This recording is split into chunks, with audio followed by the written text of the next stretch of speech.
Phytum impressum. Cette espèce est originaire d'Afrique du Sud, de la région du Cap. Il y a plus de 30 ans, des amis anglais me fournissaient une bouture de cette petite espèce. Elle m'était inconnue et je n'avais aucune documentation. Et je ne connaissais ni sa culture ni sa floraison. Et 5 ou 6 ans après, je fus très surpris de découvrir cette floraison. Elle était nocturne et très parfumée. Mais elle pose de petits problèmes de culture que je vais vous décrire.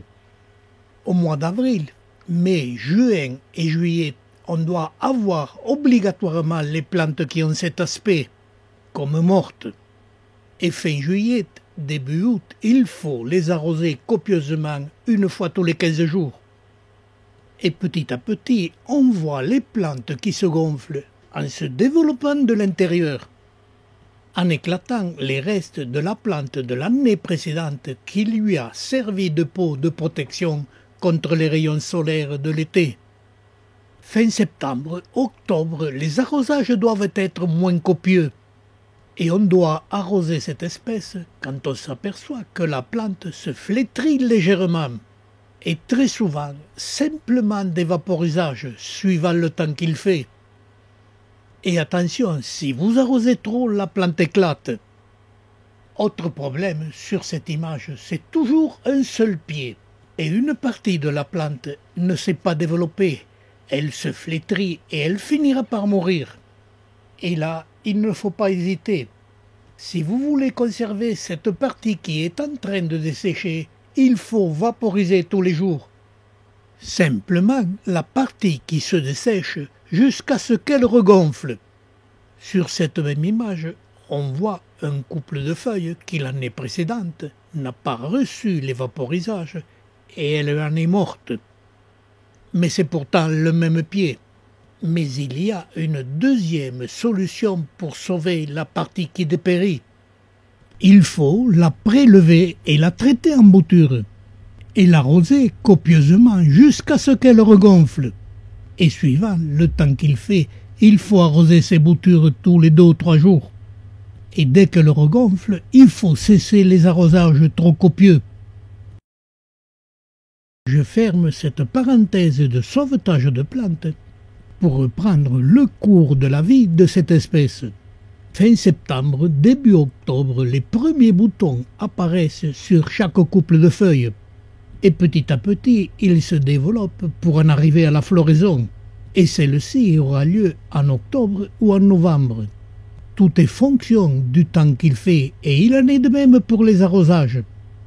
Ils doivent être plus ou moins espacés et se dérouler toujours en période de beau temps.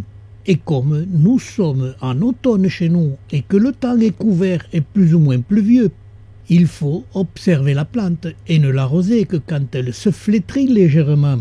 Cette floraison dure une quinzaine de jours et parfois plus, avec des fleurs qui s'ouvrent le matin et se referment le soir, par les journées ensoleillées. Mais je vous les laisse admirer.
Et nous voilà fin octobre, début novembre, et les fleurs commencent à se faner.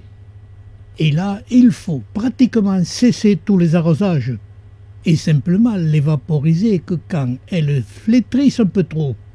Et doucement, pendant l'hiver, elles doivent changer de couleur. C'est la période où il n'y a pas grand-chose à faire dans les serres, c'est le moment de récolter les fruits. Ils sont tout petits et contiennent très peu de graines. Ces fruits, on ne les obtient pas si l'on n'intervient pas, car la fleur est nocturne et chez nous, il n'y a pas les insectes fécondant ces plantes. Et à la sortie de l'hiver chez nous, il faut cesser tous les arrosages. Et dès le mois d'avril, mai de l'année suivante, les plantes vont sécher. Et tous les 15 jours, il faut les humecter sans les arroser jusqu'au mois de juillet, où on va reprendre les arrosages copieux pour une prochaine floraison. Découvrir la nature, l'observer dans ses moindres détails, les filmer, les photographier, c'est la passion des membres de notre association. Résultat, notre arche de Noé de l'image a pris un volume inimaginable. Et vous pouvez tous, en nous rejoignant, participer à cette véritable encyclopédie de l'image.